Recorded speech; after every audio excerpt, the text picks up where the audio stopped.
Hey, Pastor Steve Waldron. I hope you're having a great day or night in Jesus. This is a new translation of the Gospels by Sarah Ruden, and she's evidently a translator, not just of the Bible, but of other things of some note. And we will read through some of that. I did some research on her background, but it's been with my foot surgery and all this, it's been a long time since I did that research till now. So I'm just going to read some things.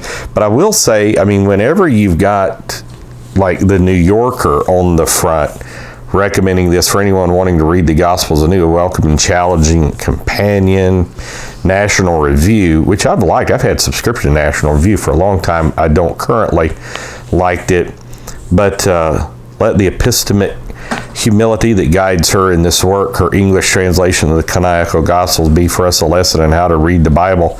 Add it to your library. That's National Review. It's got another thing by the New Yorker, Christian Science Monitor. She's a Quaker, by the way, which ancient Quakers were oneness from 1650 to at least 1700. But again, New Yorker, Marginalia, a review of books. That sounds like a good thing. Some other reviews. Publishers Weekly, Starred Review, the Library Journal, named one of the best books of the year by Publishers Weekly. And so, anything we can do to get the message of Jesus out is good. Now, obviously, I would say like the King James Version is the most accurately translated, as would like the Harvard Companion to the Bible, and others would say this as well. But I mean, if somebody's just going to sit down and say, I want to learn about Jesus, well, this would tell them the story of Jesus. I remember starting out as a Christian, I read a lot of Bible storybooks, and it really helped me. And obviously, this would be a step up from a Bible storybook. So, praise for Sarah Ruden herself, and I hope I'm pronouncing her name correctly. If not, forgive me. The best translation yet of the Aeneid, certainly the best one of our time, Ursula K. Le Guin. Gary Willis, the New York Review of Books, the first translation since Dryden's that can be read as a great English poem in itself. Ooh, Dryden. The Face of Water, J.M. Courtesy, Publishers Weekly, Starred Review of The Face of Water. So again, she is a translator, just generally of some repute, and writer. And this would like Alter in the Old Testament. A lot of people like his translation of the Old Testament. So here's what you're going to get, when you get this of the Gospels. This is what it's going to look like. I was looking through the publisher, and I can't tell.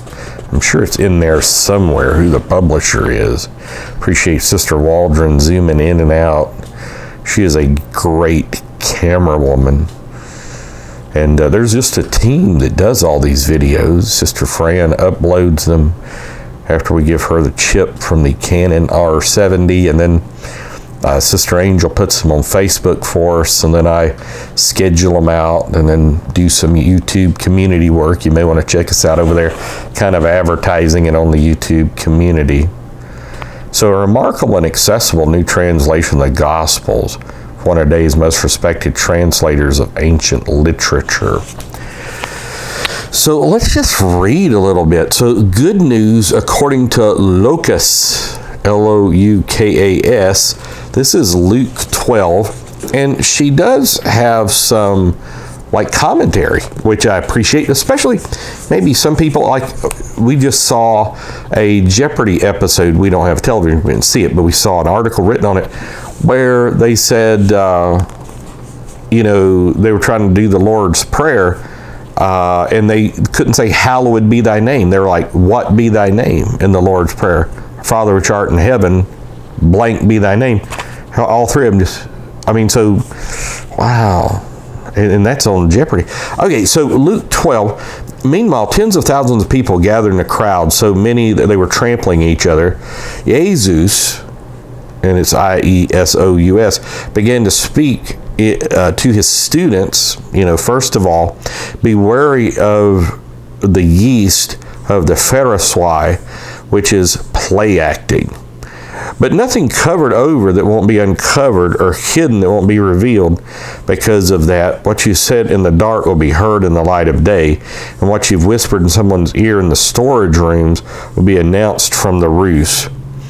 And so like she's got a note down here, for the death of Abel, see Genesis 4, 1 through 16. This Zechariah has not been identified with certainty, but is probably a recent martyr, as length of time seems to point to. Here, the Hebrew Bible certainly does not provide a long list of prophets murdered by their own people, though some were persecuted by them.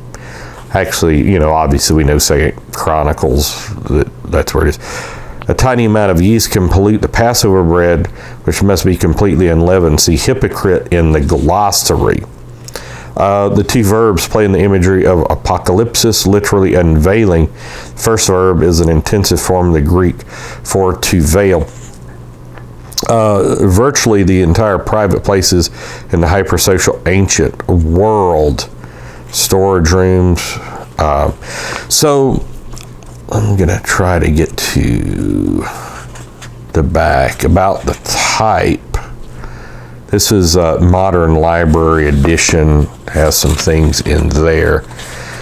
This is what I was hunting for. Okay, so Sarah Ruden was educated at the University of Michigan, Harvard, and Johns Hopkins. She has translated several books of ancient literature, among them Virgil's Aeneid and Augustine's Confessions. It's the author of Paul Among the People, the Apostle Reinterpreted and Reimagined in His Own Time, in the Face of Water, translator on Beauty and Meaning in the Bible. She's a past recipient of Guggenheim and Whiting Awards, and completed this translation of the Gospels with the help of a grant from the Robert B. Silvers Foundation.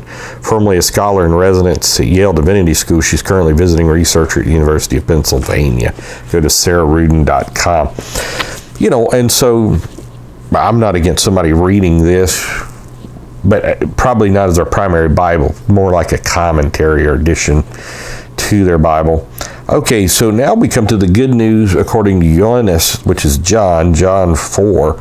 So when Jesus found out that the Pharisee had heard he was recruiting and baptizing, and so that's interesting to me, she translates it, baptizing more students than Johannes did, but he was talking with a woman, however, no one said, let me see, I think I skipped.